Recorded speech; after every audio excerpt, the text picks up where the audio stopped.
여러분 안녕하세요. 찐 히스토리 TV의 윤섭쌤입니다. 오늘은 강화도 조약에 대해서 배워볼 텐데요. 강화도 조약 하기 앞서 선생님이 이 수업을 찍는 목적을 다시 한번 말씀드릴게요. 이 수업은 여러분의 어떤 내신이라든지 역사 이해에 도움이 되고자 찍는 거기 때문에 여러분에게는 뭐 시각적 효과라든지 아니면 깔끔한 어떤 모습을 보여드릴 수 없을 수 있어요. 그리고 쌤이 혼자 찍고 또 혼자 말하기 때문에 되게 부족한 부분들이 많다라는 거 이해해 주시면서 봐주시면 될 것 같아요. 하지만 뭐 이렇게 판서라든지 좀 깔끔하게 정리된 것들을 통해서 여러분이 역사를 좀 더 좋아하고 이해했으면 좋겠다라는 거, 그래서 이 영상을 보면서 그런 부분에서 보충하셨으면 좋겠다라는 생각으로 이렇게 영상을 찍어 올린다는 거 기억해 주시면 될 것 같아요. 자, 강화도 조약 본격적으로 내용에 들어가면요, 강화도 조약은 우리나라 근현대사에서 굉장히 중요한 사건 중에 하나입니다. 1876년 4월에 일어난 사건인데요.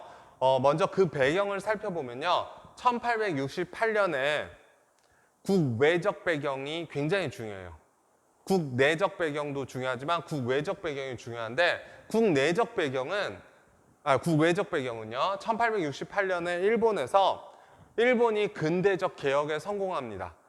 일본의 근대적 개혁을 뭐라고 부르냐? 메이지 유신이라고 부르고요. 이 메이지 유신이 성공한 뒤에 일본이 조선과의 외교 관계를 다시 정립하겠다 해서 공식적 외교 문서를 보내요. 그 외교 문서가 서계라고 이야기하고요. 이 서계 속에서는 일본이 조선보다 우위에 있는 상태에서 내용이 적혀져 있어요. 자, 그런데 중요한 건요, 여러분도 아시겠지만 이전까지, 이 사건이 일어나기 전까지, 서계를 보내기 전까지 조선과 일본 중에 어느 나라가 우위에 있었죠, 항상? 맞아요. 바로 조선이 외교적 우위에 있었는데 일본이 그걸 뒤바꾼 거죠. 조선 입장에선 이걸 받아들일 수 있을까요, 없을까요? 받아들일 수 없었다라는 거 해서 조선이 서계를 거부하게 되는데요. 이 사건이 뭐냐? 바로 서계 사건이라고 이야기합니다. 자, 서계를 거부당한 일본 내에서는 한국을 정벌하자, 한반도를 정벌하자라는 정한론이 일게 됩니다. 물론 실질적으로 이루어지진 않았지만 일본이 조선에 대한 불만이 쌓여가고 있다는 건 여기를 통해서 우리가 알 수 있고요. 두 번째로는요, 조선 국내적 상황인데요. 1873년에 고종이 친정을 합니다. 친정이라는 건 뭐냐? 직접 통치를 하는 걸 이야기해요. 우리 다들 알다시피 1863년에 고종이 왕이 되고 나서 10년 동안, 73년 좀 전에 나왔으니까요, 73년까지 10년 동안 권력을 누렸던 사람이 있어요. 그게 누구죠? 맞아요. 바로 흥선대원군이에요. 흥선대원군이 고종의 나이가 어렸기 때문에 자신이 대신 정치를 하면서 권력을 잡고 여러 가지 통치체제 재정비를 하고 두 차례의 양요를 막아내고 했단 말이에요. 그런데 이제는 고종이 나이가 어느 정도, 고종이 성인이 됐고 그러면서 직접 정치를 하게 된다는 거죠. 직접 통치를 한다라는 거. 그러면서 조선 국내의 세력은요, 흥선대원군은 밑으로 내려왔고요, 고종과 명성황후가 쥐게 된다라는 거. 자, 이러한 상황 속에서 일본이 또 하나의 사건을 일으키는데요. 그게 언제 일어난 사건이냐? 1875년 9월에 일어난 사건이에요. 일본 군함이 들어와서 자기네 바다에서 훈련을 했던 게 아니고 조선의 바다로 들어오게 되고요. 훈련을 하고 난 뒤에 한 척의 군함만 남겨두고 자기네 본국으로 돌아가게 돼요. 그 남아있던 한 척이 뭐냐? 바로 운요호라는 배고요.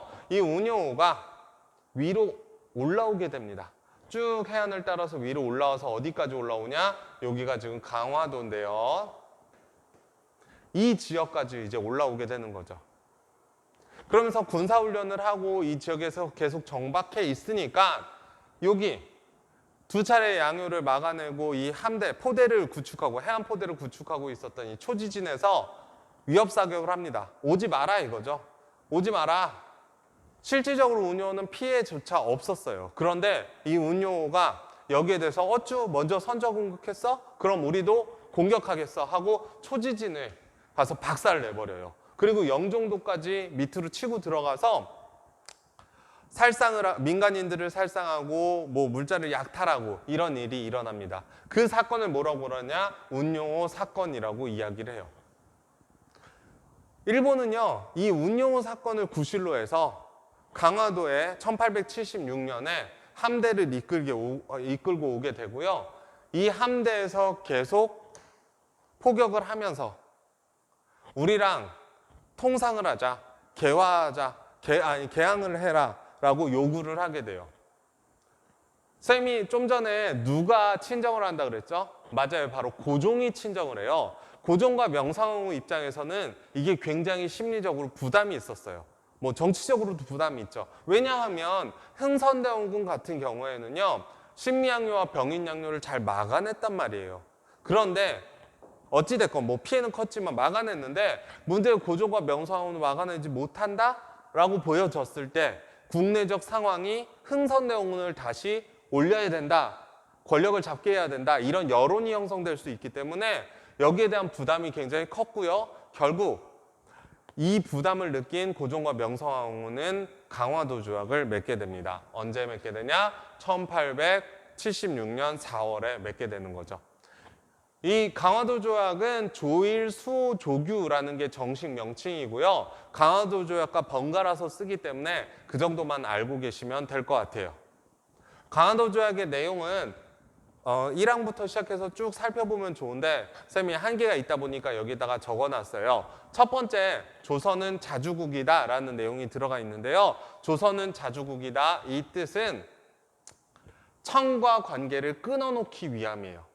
그러니까 조선은 스스로 주권을 가지고 있는 국가이기 때문에 청나라에게 이 사대 관계를 맺고 있는 것을 끊어내라라는 거죠.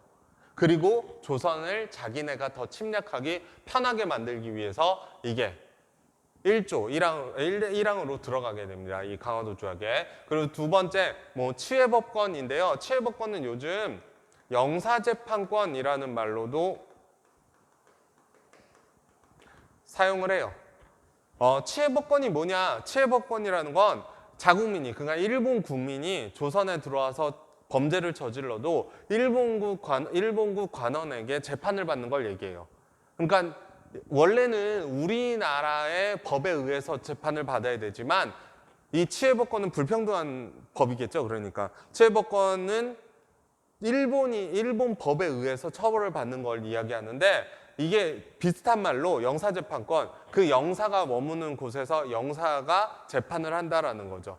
그러니까 자기네 법으로 재판하겠다라는 내용이 영사재판권입니다.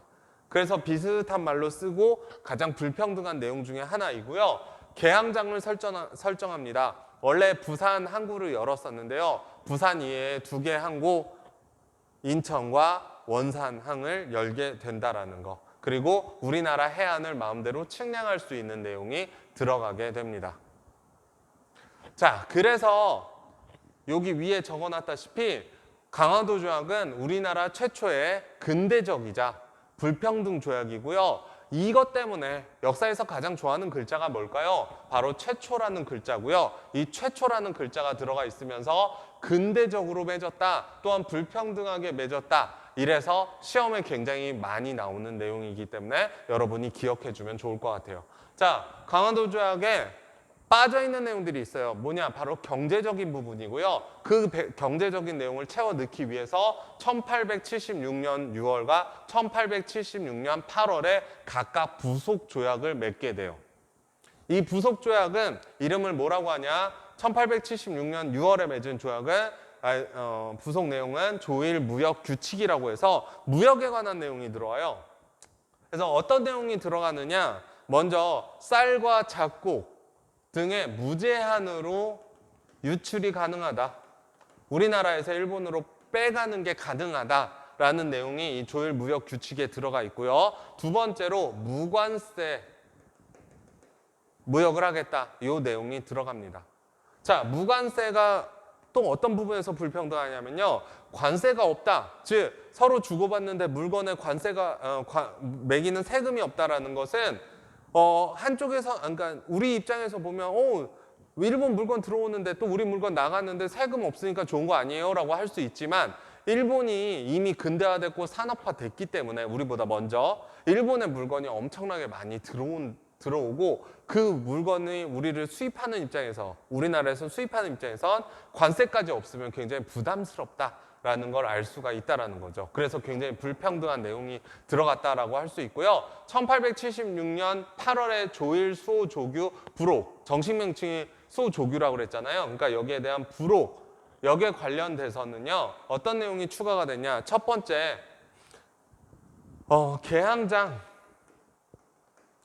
개항한 항구 아까 몇 개라 그랬죠? 3개라 그랬죠? 맞아요. 이 3곳에서는 일본 화폐의 유통을